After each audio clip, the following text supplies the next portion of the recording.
انسداد پولیو مہم کے حوالے سے خصوصی اجلاس منعقد ہوا۔ اجلاس کی صدارت ڈپٹی کمشنر بہاولپور شوزیف سعید نے کی۔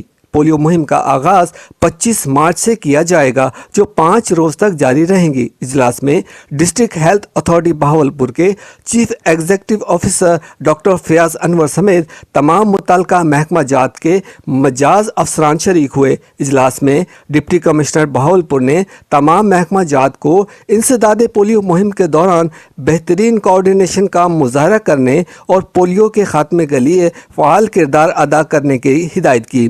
اجلاس میں بتایا گیا کہ پولیو مہم کے پہلے 3 روز گھر گھر جا کر 5 سال سے کم عمر کے بچوں کو پولیو سے بچاؤ کی ویکسین کے قطرے پلائے جائیں گے، جبکہ باقی 2 روز پولیو ویکسین کے قطرے پینے سے محروم رہ جانے والے بچوں کو تلاش کر کے اہداف کو یقینی بنایا جائے گا۔ ضلع بہاولپور سے تعلق رکھنے والے 2 لاکھ سے زائد 5 سال سے کم عمر بچوں کو پولیو کے قطرے پلائے جائیں گے۔ ساتھی کیمرہ مین کے ساتھ ولی محمد، سٹی نیوز بہاولپور۔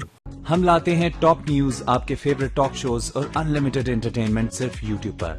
اگر آپ نے ابھی تک ہمارا چینل سبسکرائب نہیں کیا تو ابھی سبسکرائب کریں اور بیل آئیکن کو کلک کر کے ہماری لیٹسٹ ویڈیوز کے بارے میں اپڈیٹ جانیں۔